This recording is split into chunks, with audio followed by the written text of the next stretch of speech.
Grupo Parlamentario Mixto, el señor Catalán Higueras. Muchas gracias, señor presidente. Muchísimas gracias, señora ministra, por su comparecencia y, sobre todo, sus explicaciones. Lo único que esperamos es que no ocurra como a lo largo de esta legislatura, ¿no?, que la ministra o los responsables del ministerio pues, han acudido muy poco. Recordaría, sin más, como en el caso de Educación, la comparecencia de la ministra fue en enero del año 2024 y en marzo de 2025 el secretario de Estado. Después, nada más se supo.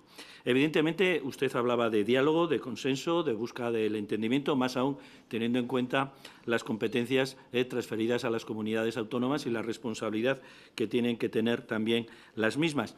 Lo que es evidente, señora ministra, que usted comprenderá que la tramitación de la LOMLOE fue totalmente desafortunada. No hubo ningún tipo de consenso, ni se escuchó a la comunidad educativa y es evidente que esa ley nació con fecha de caducidad.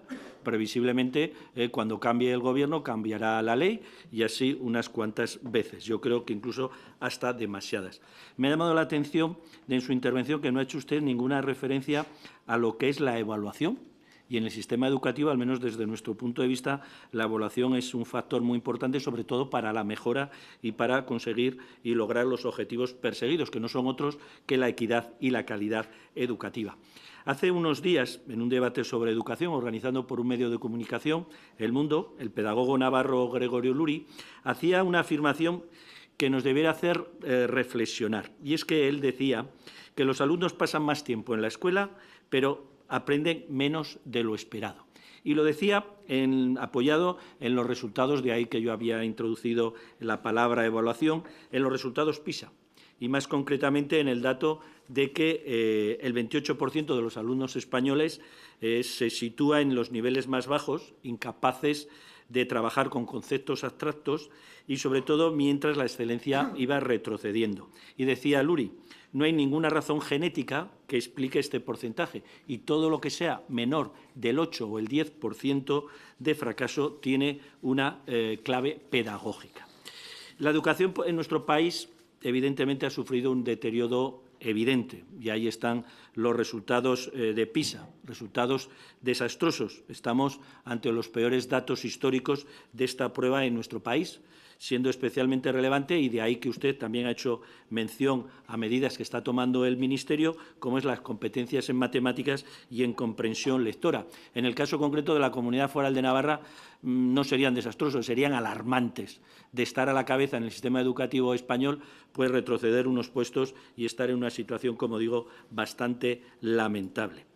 Y, por otro lado, ahí nos gustaría conocer, aparte de las cuestiones de inversión que usted ha hecho referencia, para competencias en matemáticas y comprensión lectora, qué pautas y qué objetivos persigue el Ministerio. Por otro lado, otra información interesante también del pedagogo Gregorio Luri, y más en cuenta teniendo el papel fundamental que juegan los docentes en el sistema educativo español, es que él afirmaba que la docencia está dejando de ser atractiva, sobre todo en secundaria, y hacía hincapié en una asignatura o de manera especial en el área de matemáticas. Coincide en ello también el propio Ministerio. Una de las cuestiones vinculadas con este tema es que usted hablaba del acoso y del iberacoso.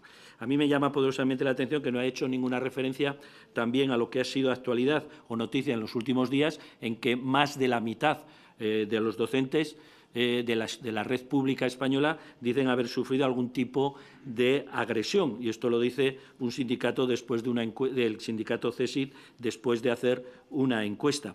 Por otro lado, a nosotros también nos gustaría saber y conocer las previsiones que tiene el Ministerio con un tema que va a ser de plena actualidad en los próximos meses, y es si hay o no discriminación entre estudiantes en función de las comunidades autónomas donde realizan el bachillerato y a la hora de contabilizar las evaluaciones y las notas con relación a la EBAU. Ya sabe que es un tema que surgirá, no tenga ninguna duda, en los próximos meses.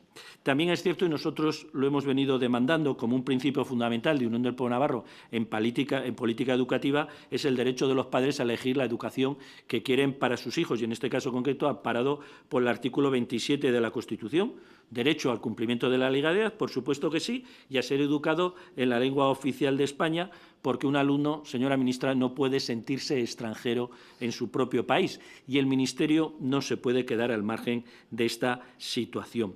Por otro lado, es evidente que ahí están los libros de texto y usted hacía mención a los programas de gratuidad de los libros de texto. Usted sabe que se han financiado libros de texto que no cumplían los currículos educativos en algunas comunidades autónomas y que han estado financiando con fondos públicos, algo que nosotros hemos venido denunciando porque en Navarra ocurrió.